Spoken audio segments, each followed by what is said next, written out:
to the Evaluation Couch with Maria Montenegro.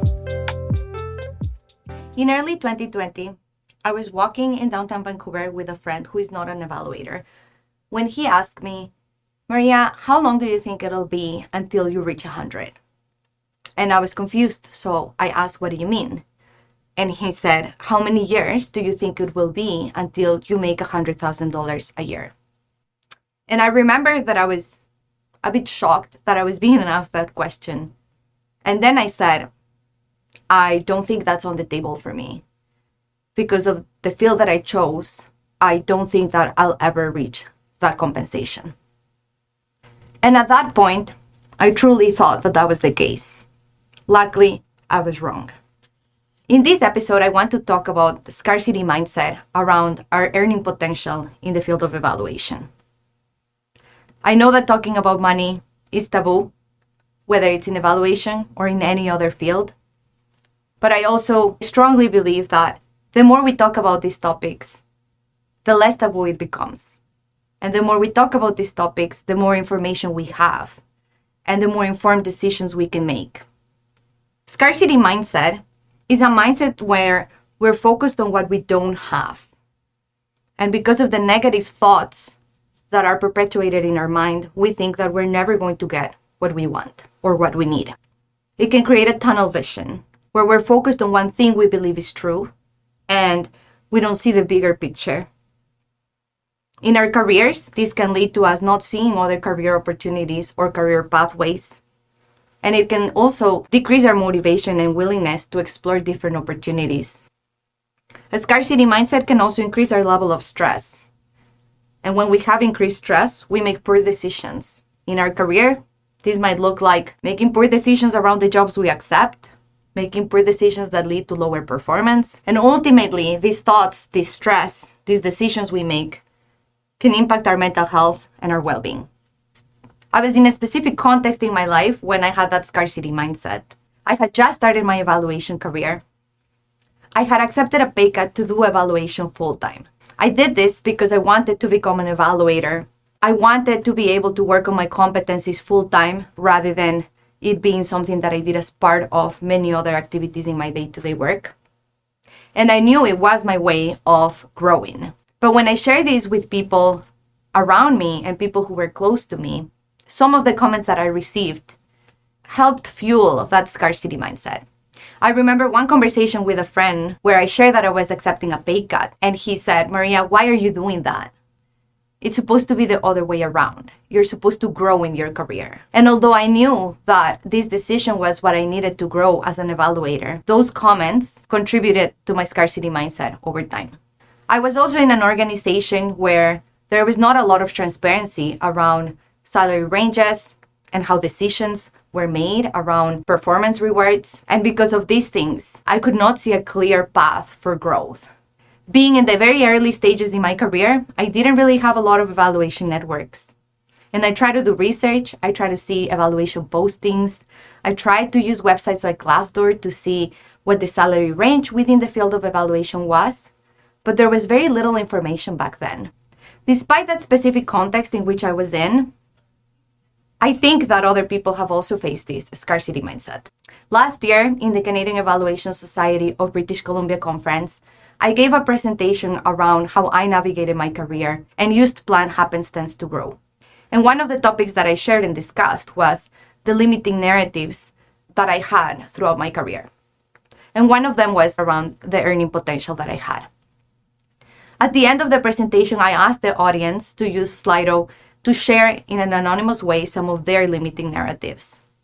And other people shared that they also had similar thoughts around the earning potential in their field.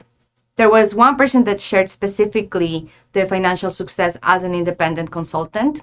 Another person shared having these thoughts around being a qualitative versus a quantitative expert. And I've also had conversations with emerging evaluators and people entering the field. One of the consequences of my time in career advising is that I adopted a habit of seeing job postings continuously, even if I'm not looking for a job. Some people scroll on social media. Maria scrolls on LinkedIn Jobs and Indeed. And over the years, I have seen many evaluation jobs, and I understand why people have this scarcity mindset. Evaluation jobs require years of education. Many entry-level jobs also require that you already have experience in the field. So people often have to do unpaid work to get into one of these jobs. So if this is resonating with you, or if you've ever been in this spot, I understand why. I remember when I was going through this and trying to talk to some people about it, there was another challenge that we don't really discuss that I faced. Now, there are some professions that people go into because of the earning potential that it gives them. So, for example, some people will say, I'm kind of good at math and I enjoy it and I like computers. I think I'll become a software developer because I can make a lot of money in that field. And off they go. I would be very surprised if people making career decisions go into evaluation because of the earning potential that they have. I think most of us go into evaluation because of other reasons. Usually because we want to have an impact in this world. And because of this, I think some people in evaluation feel a little bit of guilt when they're unsatisfied and they're considering money in their career choices. I remember discussing with some people my concerns around my compensation and hearing comments like, I don't know, I don't do this because of money. And I think that's great. I celebrate you if you do not make career choices because of money. But I also want to acknowledge that we all have bills to pay, that we all want to feel fairly compensated. And if you are in a spot where you don't feel that, I think it's valid and there's nothing wrong with that. It doesn't make you a worse person to want to achieve your financial goals with the work that you do. Another thing to keep in mind when we're discussing these topics is that everyone has different financial goals. And you will hear different comments of people around how much money they want to make, how much money they need to cover their costs. When you're hearing those discussions, when you're sharing about these topics with people, my advice would be to really consider that they will likely have different financial goals and needs than yours. A good exercise to do and work on is really explore and define what your financial goals are, so that when you hear advice from others, you can filter those based on what your specific situation is. The benefit of being clear on this is that it can help you avoid comparisons with others, which are not helpful and they're not productive. A good reminder to have when we're thinking about money, and that I do want to emphasize, is that having more money does not mean that you're going to be more happy. Luckily for us, who love research and data, there's lots of data behind this. There's research showing that more income does not equate to a higher life satisfaction. A Glassdoor survey before the pandemic showed that more than half of people say that company culture is more important for them than the salary. And we can imagine how this has changed after the pandemic. So when you are thinking about what your current compensation is, what your future compensation would be, make sure that you're keeping more of a holistic view of all the different benefits and the different things that are important when you're considering your career. Luckily for me, I was able to overcome my scarcity mindset, and I didn't do this intentionally. It was a byproduct of the different things that I did to overcome my low career satisfaction that I was facing. As I've shared before, what I did was embrace planned happenstance. I started diversifying the things that I was involved in, making connections, volunteering, and slowly through that, little by little, that tunnel vision started to broaden up. Now I have a lot more information because of my own experience, and because as a manager, I can actually see what different evaluators make in my sector. There's also something wonderful that has happened in the last year since that conversation, which is that salary transparency laws have been adopted in several places. And I absolutely love and advocate for salary transparency. More information gives you more power. Salary transparency has been linked to reduced pay gaps. I think this information is very powerful when we are negotiating and accepting and considering different jobs. The amount of information that is available today is completely different to what I had when that conversation took place. But if I could go back in time and edit the script of that conversation the way that I can play around with my podcast, my answer would be in about 3 years or less, because that is what happened. And I'm sharing this story because I would have loved to hear this when I was in that point in my career. If you are feeling scarcity mindset about your earning potential, there are ways in which you can work on your scarcity mindset. Mainly, there's 3 things that I would recommend. The first one is to focus on what you have versus what you don't have. I love journaling, so I encourage you to grab a piece of paper, grab a notebook, and literally make a list whenever you have these intrusive thoughts coming. Whenever you have looked at job postings online and are feeling discouraged, when you're going through a low period in your independent consulting business, write a list of everything you have. Write a list of your strengths. Write a list of the things you love about your job or your current career. Describe your favorite client. Describe a job that really, really made you proud. When we are in scarcity mindset, we tend to focus only on what we don't have. So it's a good reminder to write what we do have and to feel a bit of gratitude for that. The second thing that I would advise you to do is to challenge the evidence that you have that is fueling the scarcity mindset. There's a few questions you can ask yourself. First, do I really know this?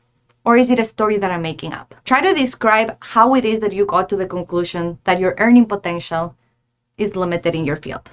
Think about what is this story based on? And try to be specific as you're describing the evidence that is fueling it. For example, you could write, I'm fueling this based on the salary ranges that I'm seeing after 3 months of searching for jobs in my city. I had conversations with 2 experienced evaluators who confirmed this. It can be powerful to write really where these stories are coming from because it can highlight that maybe you don't have as much information around it as you're thinking. And with that information, the third thing is to train your mind to see more options. And the way in which we do this is we do research, which is luckily something that evaluators are great at. If I was in the scarcity mindset, this is how I would research the true earning potential in the field of evaluation. First, I would look online. I would use websites like Glassdoor.